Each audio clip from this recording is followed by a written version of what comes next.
인생의 황혼기에 접어든 시니어들이라면 한 번쯤 지나온 삶을 정리하고 싶다는 생각을 한다는데요.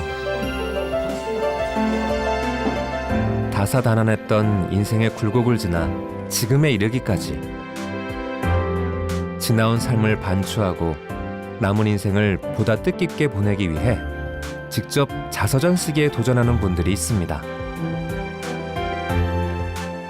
자서전에 도전하는 시니어들, 지금 함께 만나보시죠.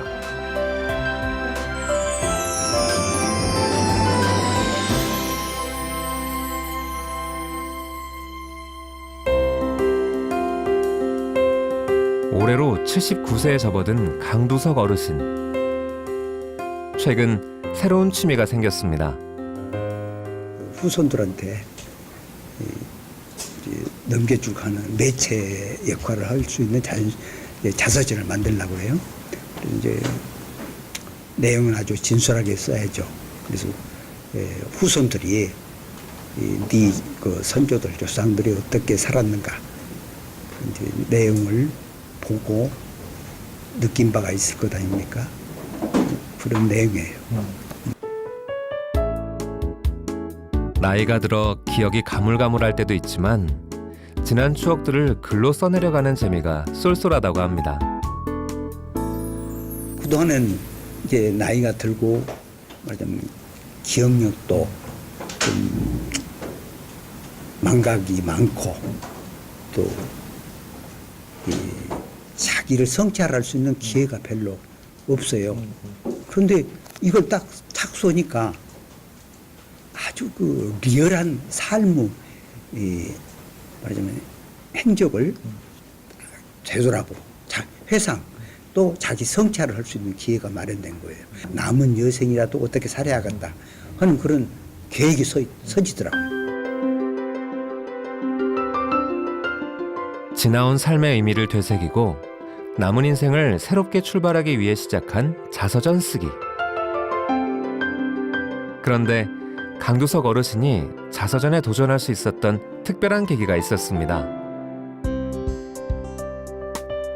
바로 광진정보도서관의 2016년 도서관 길 위의 인문학 프로그램인 시니어 자서전 내 인생은 나의 것이란 강좌를 통해서였습니다. 광진정보도서관에서는 지난 2011년부터 시니어 자서전 프로그램을 진행했는데요. 2016년도에는 도서관 길 위의 인문학 프로그램으로 선정돼 높은 호응을 얻으며 이제는 광진정보도서관의 대표 강좌로 꼽힌다고 합니다. 시니어 자서전 프로그램은 그러니까 평범한 어르신들의 삶을 기록해서 그분들한테 직접 그 유형의 출판물을 드리고 그 출판물을 통해서 후손에게 나는 이렇게 살아왔고 너희는 이렇게 살아라. 그리고 내 삶에 있어서의 반성은 이런 것이고 또 잘 사는 점은 이런 점이다라는 걸 기록해서 후손들에게 남기는 그런 것을 목적으로 기획이 됐습니다. 지난 6년간 약 50여 권의 자서전 출간이라는 뜻깊은 결실을 맺은 만큼 지역 주민들의 호응도 꾸준히 높아지고 있답니다. 지나온 날은 진짜 내 뜻대로 안 됐을지라도 앞으로 가는 길은 좀 더 밝고 좀 더 자신 있는 길로 가야겠다 싶어갖고서는 요거를 갖다 말하자면 전환점이다 싶어갖고서는 지나온 길을 정리하고 앞으로 나아갈 길을 생각하겠다는 그런 생각이 드니까는 자서전에 대해서 좀 더 잘 생각을 깊이 생각하게 되고 자료들에 대해서 좀 더 적극적으로 하게 되더라고요. 이번 강의는 정은미 문학작가가 맡았는데요. 글쓰기의 기초부터 쓰기 요령까지 알찬 강의가 이어진 만큼 어르신들의 자서전 쓰기에 큰 도움을 줬습니다. 세밀하게 생각하지 않고 아, 그랬군요. 대충 그렸어요 이렇게. 어디 좀 봐요. 아니 아니, 봐봐요. 뭔가 이렇게 그렸다고 하는데 이렇게 해서 올라가고 이렇게 해서 책으로 올라가고 이게 이제 기뻤을 때네요. 그렇죠? 네. 가장 기쁜데 슬펐을 때가 이때인가 보죠? 지나온 삶이 글로 표현되는 순간 특별한 인생이 펼쳐지는 듯한 기분이 든다는데요. 그만큼 노년의 자서전 쓰기는 뜻깊은 경험입니다. 자서전이라는 건 어떤 성공적인 삶을 산 사람만의 것이 아니거든요. 평범하게 살아도 자기의 역사예요. 이 자서전은 자기의 역사를 쓰는 거예요. 그래서 참 의미가 있다는 생각이 듭니다. 누를 것이고 정말 늘 출판 기념회를 앞두고 마지막으로 점검하는 자리가 마련됐습니다. 예, 오늘보다 아름다운 내일 너무 좋죠. 예. 내일의 내가 이거였어요? 아니죠, 바꿨죠? 제목이 안 읽고 싶어. 내일의 행복을 위한 오늘의 선택. 행복을 위한 오늘의 선택. 이렇게 하면은 그러니까요. 이기는 그는 나 이렇게 밑으로 해도 돼요. 그리고 이기는 그는 나가 아니라 이기는 그는 나. 다시 한번 보여. 그럼 그렇게. 더 크게. 이날은 자서전의 표지를 장식하고 제목을 결정하는 시간을 가졌는데요. 특히 제목은 책 전체 내용과 의미를 응축해야 하기에 신중에 신중을 기할 수밖에 없습니다. 나는 필력이 약해가지고 굉장히 두려웠어요. 그런데 담론을 써라 그러니까 좀 더 부드럽게 내가 쉬운 생각이 좀 들더라고. 철학적으로 이렇게 작문을 잘해야 한 것으로 그렇게 생각했는데 담론을 써라 보니까 자신감이 좀 생겨. 제목이 결정되면 최종 맞춤법 확인 등의 수정 과정을 거쳐 인쇄를 통해 자서전이 완성되는데요. 과연 어떤 책이 탄생될지 기대됩니다.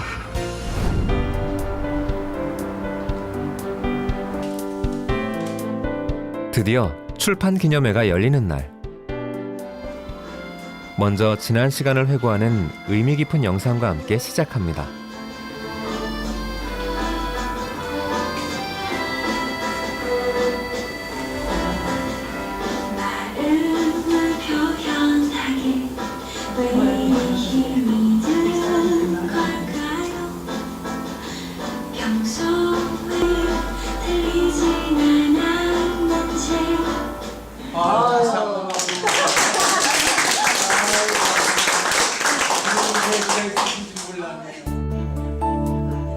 이제 한 분씩 자신의 자서전을 낭독하는 시간입니다.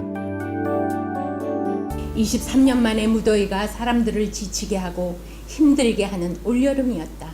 연일 내리쬐는 폭염 속에서도 시니어 자서전반의 열기는 식을 줄을 몰랐다. 가볍게 시작한 마음이 점점 무게를 실어가기 시작했다. 해낼 수 있을까? 끝까지 갈 수 있을까? 하는 마음이 뒷목을 자꾸 잡아다녔다. 그래도 시작을 했으니 열매를 맺도록 가꿔야 하지 않을까 하는 마음가짐으로 더위를 이길 수 있었다. 이어서 강두석 어르신 차례. 어르신의 큰딸이 멋진 꽃다발을 남깁니다. 내 나이 고이를 맞이하면서 자서전을 써야겠다는 결심을 했지만 실행에 옮기지 못하고 팔순을 맞이했다. 침묵 속에 영원히 사장되어 버릴지도 모른 내 인생의 족적을 기록으로 남길 수 있는 기회가 허락된 것을 다행으로 생각한다. 세월의 길섭에 머물렀던 나의 발자취가 만경창파의 노도를 헤쳐가는 후손들을 앞길에 귀감이 될 것이다.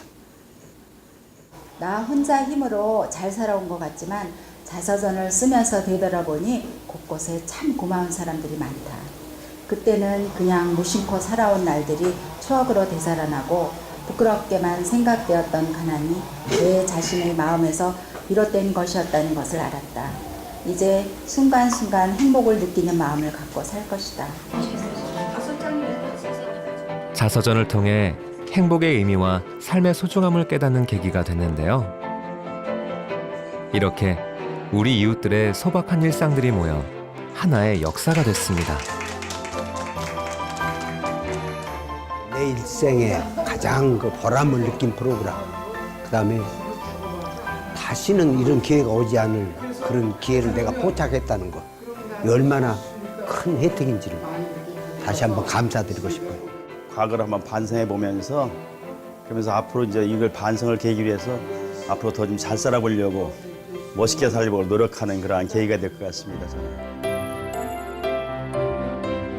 황혼 무렵 자서전 쓰기라는 힘겨운 프로젝트를 완수한 어르신들. 앞으로도 인문학을 통해 보다 풍요로운 삶을 향해 하시길 바라겠습니다.